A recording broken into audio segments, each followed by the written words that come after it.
Selamat malam teman-teman. Saya yang bernama Aldropanadeak dengan NIM 18586. Saya adalah mahasiswa semester 5 di Sekolah Tinggi Pastoral Kata-Ketik Santo Fransiskus Asisi Semarang. Di sini saya ingin mempresentasikan tentang pandangan gereja tentang cloning.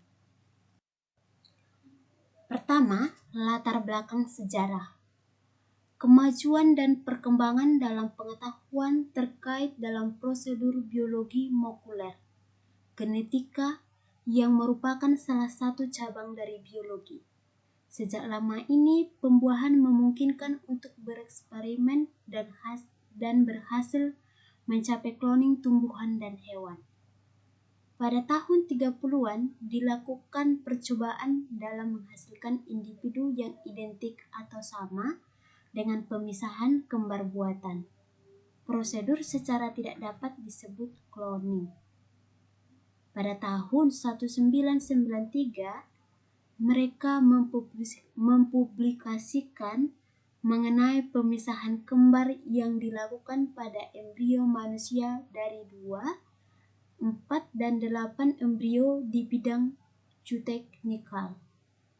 Pada tanggal 27 Februari 1997 telah diterbitkan di jurnal Nature tentang kelahiran domba Dolly melalui upaya ilmuwan dari Skotlandia.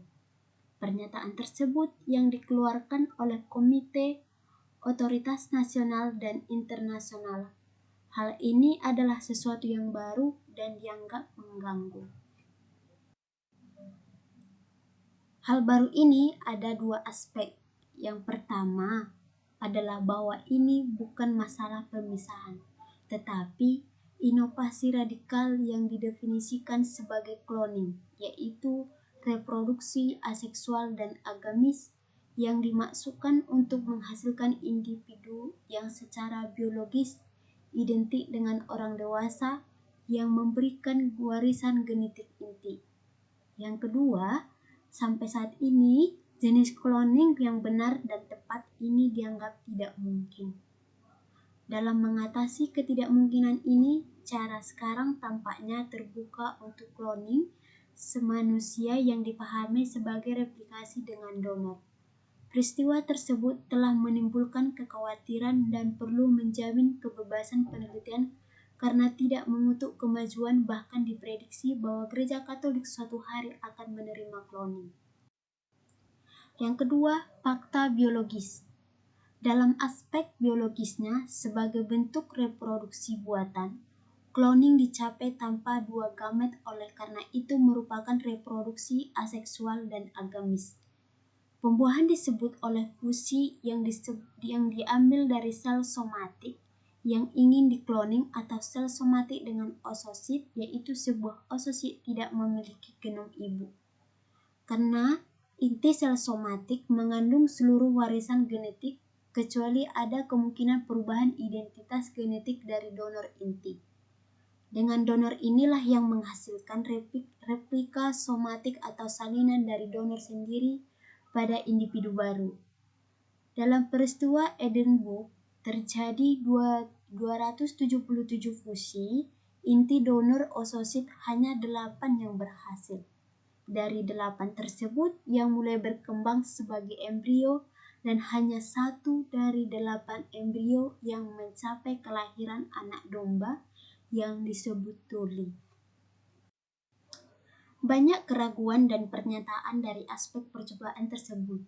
Misalnya, bahwa di antara 277 sel donor yang digunakan terdapat beberapa stamina, yaitu sel yang diberkahi dengan genom yang tidak sama sekali ada perbedaan, karena DNA mungkin tersisa dalam sel telur ibu.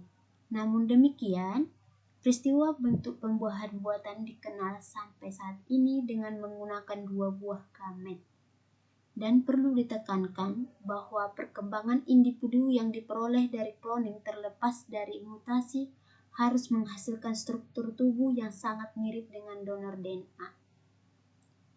Ini adalah hasil yang paling mengganggu terutama saat percobaan yang diterapkan pada spesies manusia.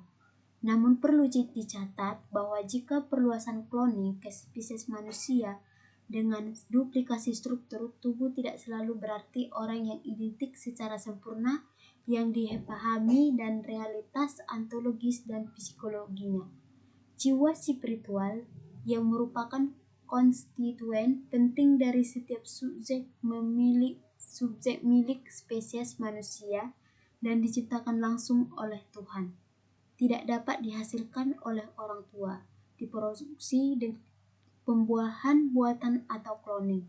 Selanjutnya, perkembangan psikologisnya, budaya dan lingkungan selalu mengarah pada kepribadian yang berbeda.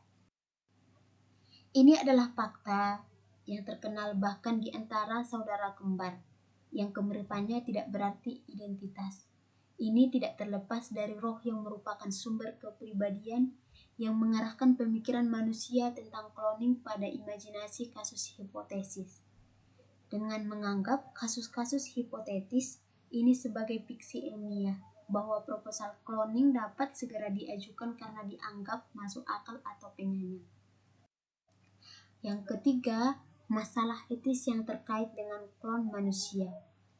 Cloning manusia termasuk dalam proyek genetika karena pengamatan etis dan yuridis yang telah cukup mengutuk yang ditulis oleh Hans Johannes, bertujuan untuk menghindari bentuk manipulasi genetik yang paling kejam. Ini mewakili manipulasi radikal dari relasionalitas dan komplementaris konstitutif yang merupakan asal mula prokreasi manusia baik dalam aspek biologis maupun personalnya. Ini cenderung menjadikan biseksualitas sebagai sisa-sisa fungsional murni, mengingat bahwa sel telur harus digunakan tanpa nukleusnya untuk memberi ruang bagi klon embrio. Dalam penelitian, untuk langkah terakhir, memalsukan manusia di laboratorium secara radikal, wanita dieksploitasi dengan menjadikan beberapa fungsi biologis murni. Dalam proses cloning, hubungan dasar pribadi manusia diputarbalikkan bahwa seorang wanita bisa menjadi saudara kembar ibunya, tidak memiliki ayah kandung, dan menjadi putri kakeknya. Hal ini telah menyebabkan kebingungan pada keturunan, tetapi cloning akan menyebabkan pecahnya ikatan ini secara radikal. Jadi, gagasan dikembangkan bahwa beberapa individu dapat memiliki kekuasaan penuh atas keberadaan orang lain. Tetapi cloning manusia juga harus dinilai negatif sehubungan dengan martabat orang yang dikloning, yang merupakan salinan dari makhluk lain yang membuka jalan menuju radikal klon penderitaan. Karena identitas psikisnya terancam oleh kehadiran virtual yang lain. Dalam hal ini, kita tidak dapat menganggap menjadi persekongkolan tidak bermoral yang menyerupai seseorang merupakan cloning berharga dan menjadi objek perhatian yang tidak kalah penting terhadap subjektivitas pribadinya. Cloning manusia bermaksud untuk menghentikan implantasi sebelum di dalam rahim, mencoba untuk menghindari setidaknya beberapa konsekuensi yang baru saja kami tunjukkan akan tampak sama tidak adilnya dari sudut pandangan moral. Larangan cloning yang akan dibatasi untuk mencegah kelahiran anak cloning, tetapi yang masih memungkinkan cloning embrio janin akan melibatkan eksperimen pada embrio janin dan akan memerlukan penekanan mereka sebelum lahir cara yang kejam dan eksploitatif memperlakukan manusia. Bagaimanapun, eksperimen semacam itu tidak bermoral karena melibatkan penggunaan tubuh manusia secara sembarangan sebagai alat penelitian belaka. Tubuh manusia merupakan bagian integral dari martabat dan identitas pribadi setiap individu, dan tidak diperbolehkan menggunakan perempuan sebagai sumber sel telur untuk melakukan percobaan cloning. Proyek cloning manusia mewakili penyimpangan mengerikan yang mendorong sains bebas dan merupakan tanda Malaysia yang mendalami dari peradaban kita yang memandang sains, teknologi, dan kualitas hidup sebagai pengganti makna kehidupan dan keselamatannya. Cloning berisiko menjadi parodi tragis dan kemahakuasaan Tuhan. manusia kepada siapa Tuhan telah mempercayakan dunia ciptaan, memberinya kebebasan dan kecerdasan, menemukan tidak ada batasan untuk tindakannya, hanya didiktekan oleh kemustahilan praktis. Manusia itu sendiri harus belajar bagaimana menetapkan batasan ini dengan membedakan yang baik dan yang jahat.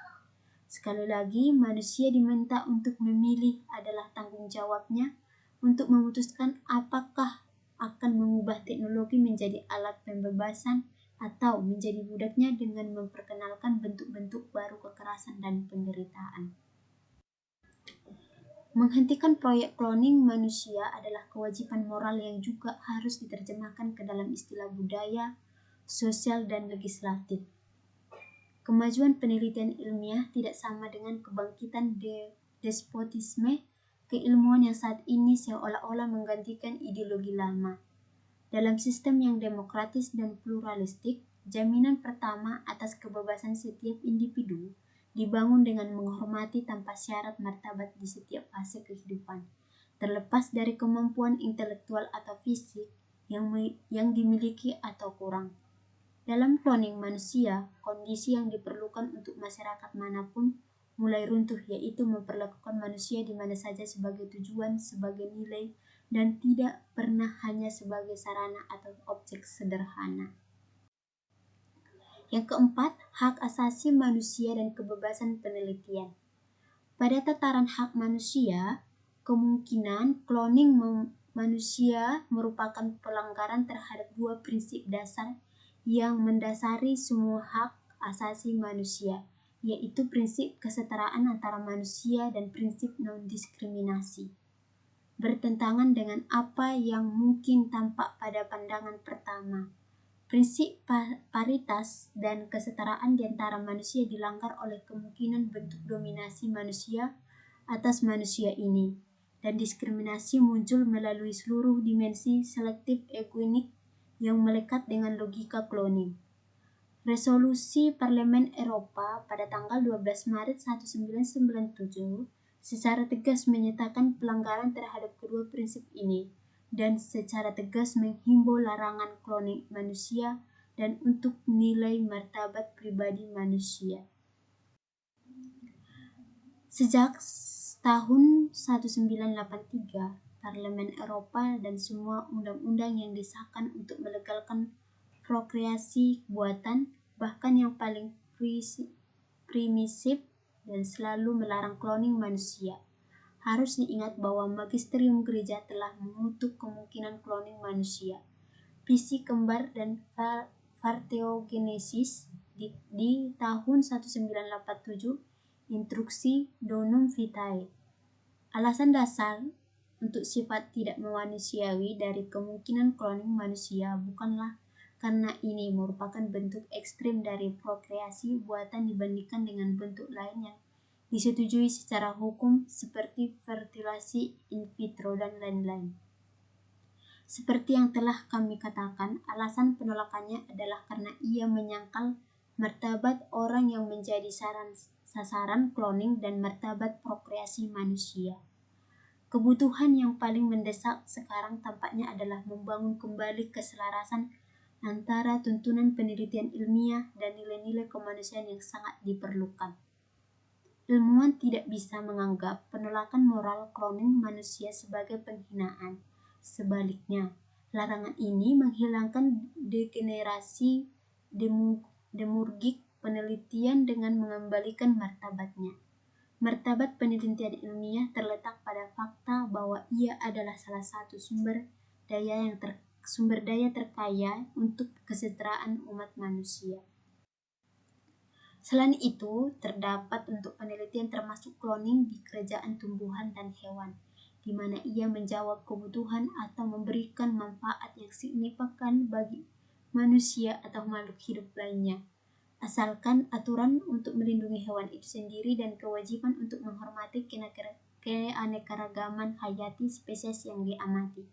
Jika diperlukan, ilmiah untuk kepentingan manusia bertujuan menyembuhkan penyakit, meringankan penderitaan, memecahkan masalah akibat kekurangan gizi, memanfaatkan sumber daya bumi dengan lebih baik, Hal itu merupakan harapan bagi umat manusia dipercayakan kepada bakat dan upaya para ilmuwan. Untuk memungkinkan ilmuwan biomedis mempertahankan dan memperkuat hubungannya dengan kesejahteraan sejati manusia dan masyarakat perlu dipupuk, seperti yang diingat Bapa Suci dalam ensiklik Evangelium Vitae, sebuah pandangan kontemplatif pada manusia itu sendiri dan dunia, dengan visi realitas sebagai Tuhan, sebagai ciptaan Tuhan dalam konteks solidaritas antara sains, kebaikan pribadi, dan masyarakat. Ini adalah pandangan orang-orang yang melihat kehidupan dalam maknanya yang lebih dalam, yang memahami keserampangannya, keindahannya, dan undangannya untuk kebebasan dan tanggung jawab. Ini adalah pandangan dari mereka yang tidak berani mengambil kepemilikan realitas tetapi malah menerimanya sebagai hadiah, menemukan dalam segala hal refleksi Sang Pencipta dan melihat dalam diri setiap orang gambar yang hidup dalam Evangelium Vitae.